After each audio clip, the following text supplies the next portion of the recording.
Hi everyone, Melanie here, and I hope you're all doing well today. One popular question that I keep getting asked by my clients, by people emailing me is, am I being gaslit in this relationship?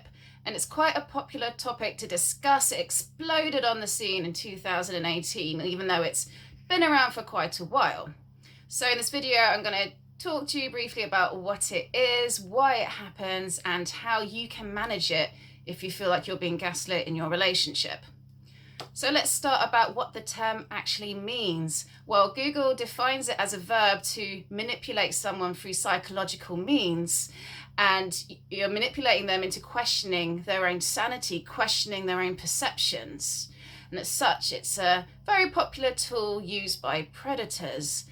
This happens in relationships. This happens in relationships with people with personality disorders, and this actually happens in non-romantic relationships. Happens in schools, happens at work, happens by our governments. So I've established that gaslighting is a psychological means to manipulate someone's reality. But where does the term gaslighting actually come from? Well, it comes from a mystery thriller play that was written in 1938 by the British playwright Patrick Hamilton, and was later turned into a film in 1944, I believe.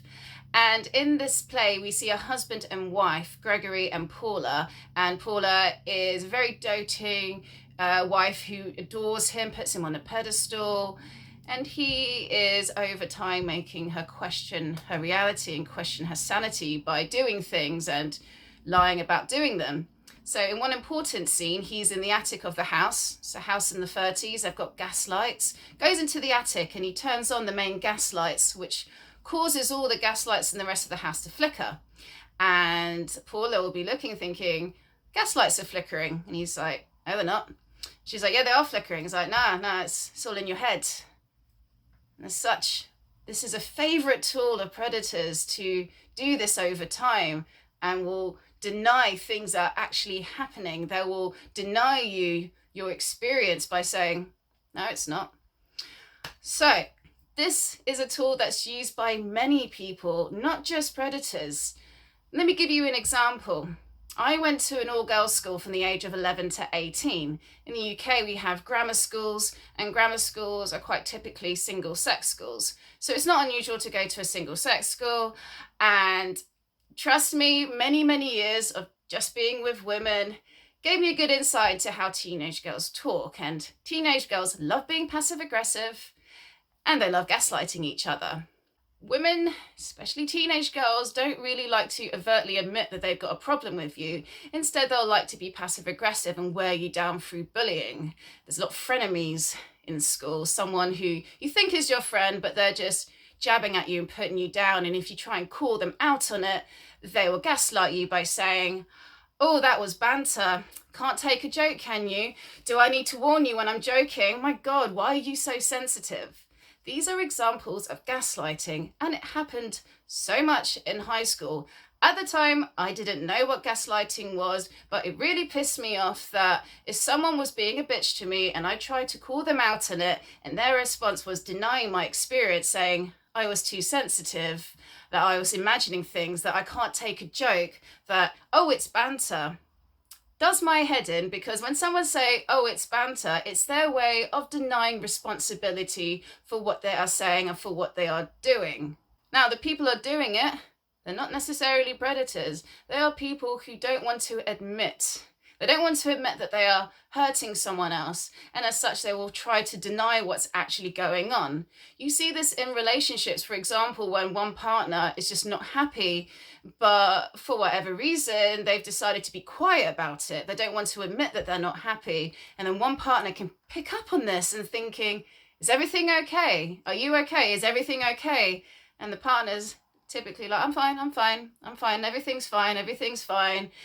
And then a few months down the line, and they just suddenly break up with you, and you're like, clearly something wasn't fine. Why didn't you tell me?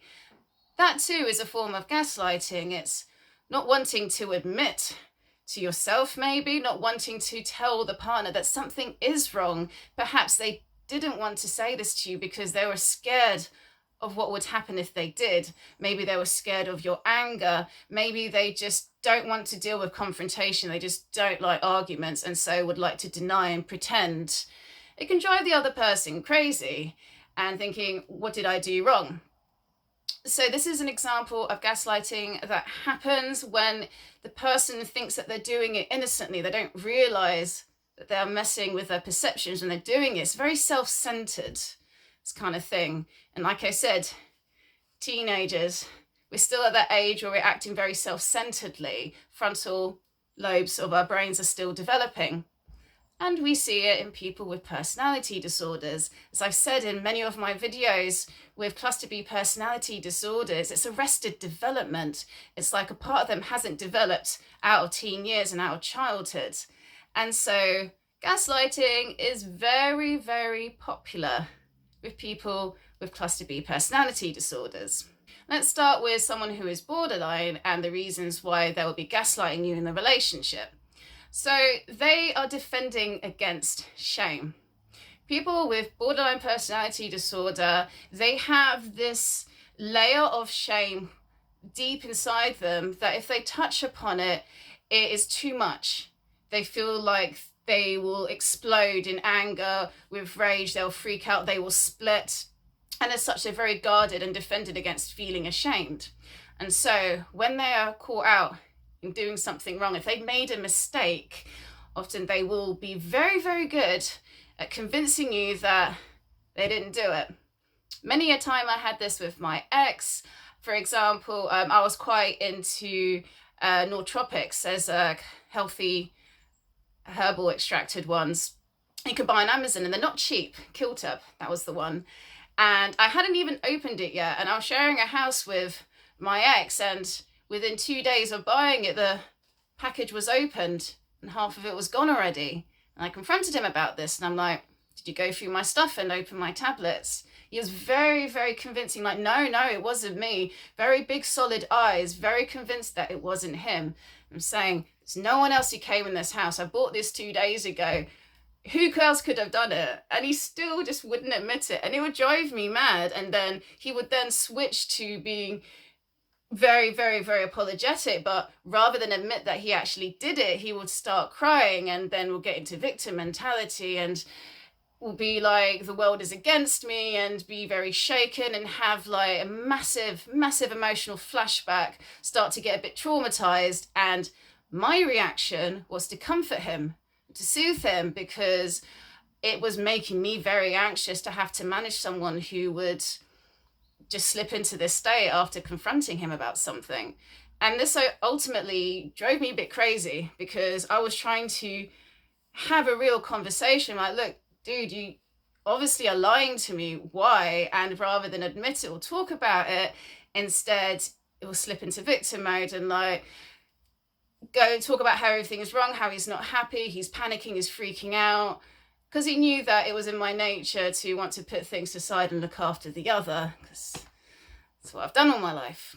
So it's really frustrating if you have a family member who is borderline, if you've dated someone who's borderline, the frustrations of never really addressing your concerns. You never really have that conversation where you say what you want and what you need to say to them.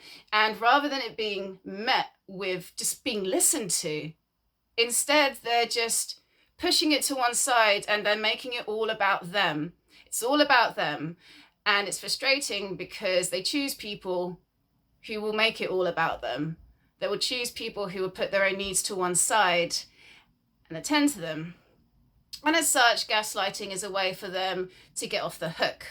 With someone who is borderline, they do realize that they are doing this to you. It's not dissociative identity disorder where they experience amnesia in between personalities. It's not like that. There is a part of them who realizes they are hurting you, who realizes that they are wrong.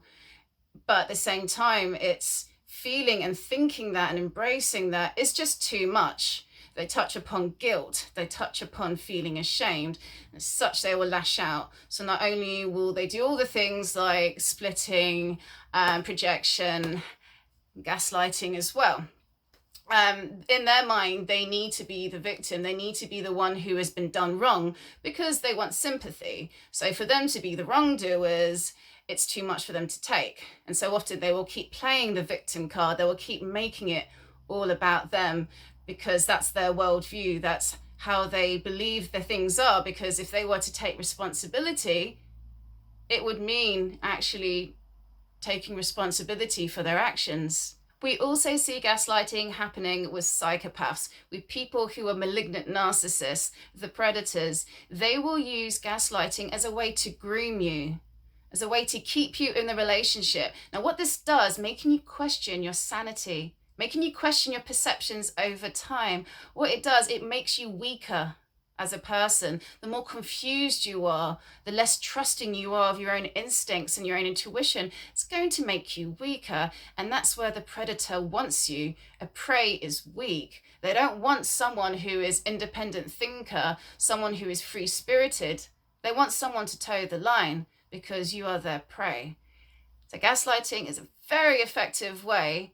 If you love this person, if you're very attached to this person, if you put this person on a pedestal, people can use this to your disadvantage. They can sense your longing for connection and longing for romance and love.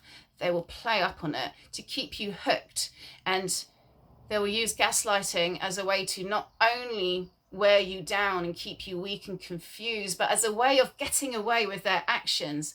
They don't want to admit what they're doing. They've probably rationalized it to make it that what they're doing is right for them, that it's all good. So in this video, I've illustrated examples of how different varieties of people use gaslighting. Some people use it seemingly innocently as a way for them to deny their responsibility in hurting another person.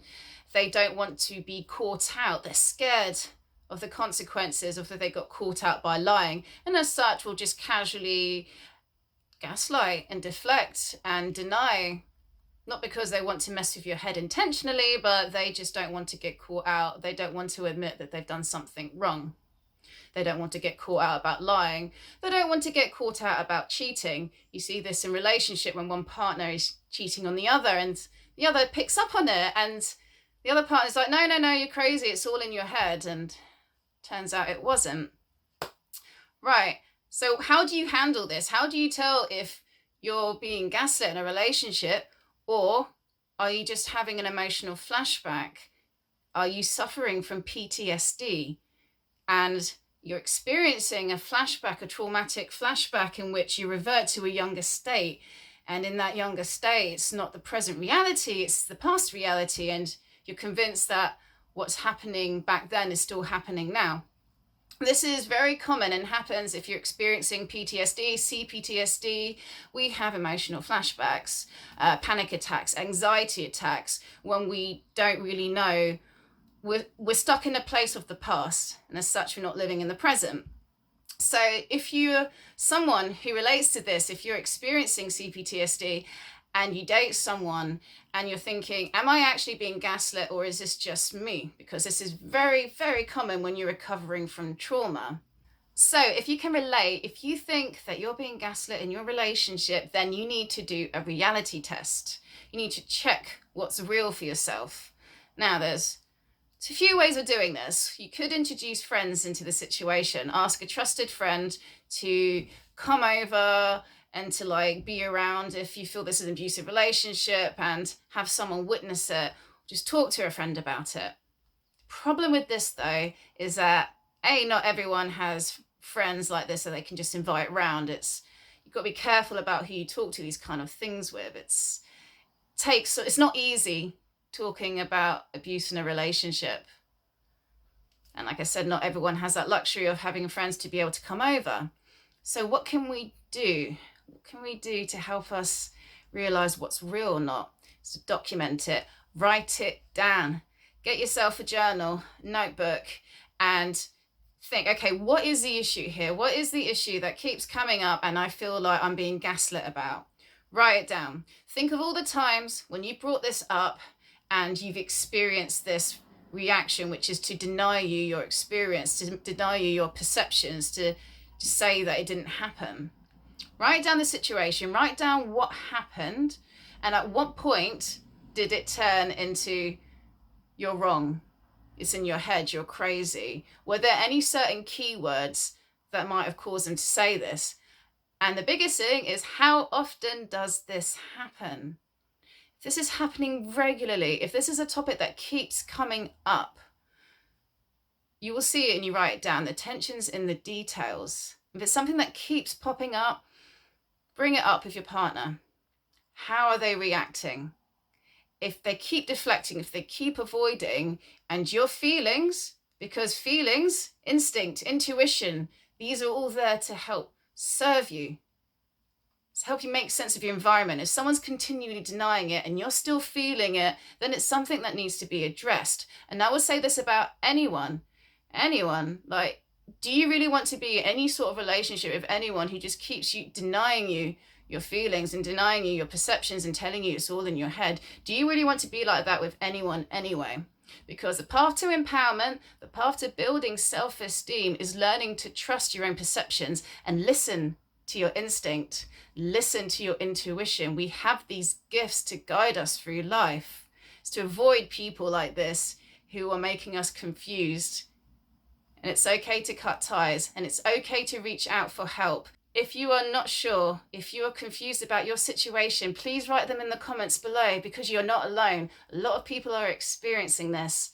And if you're having any problems with this, if you are stuck, if this is driving you insane and you want to talk to someone about this who knows what it's like to be gaslit in an abusive relationship, drop me an email, melanieprsvp@gmail.com. Okay, I'm going to leave it here. Let me know your thoughts below. Subscribe and like if you haven't done already. And I'll see you later. Ta for now.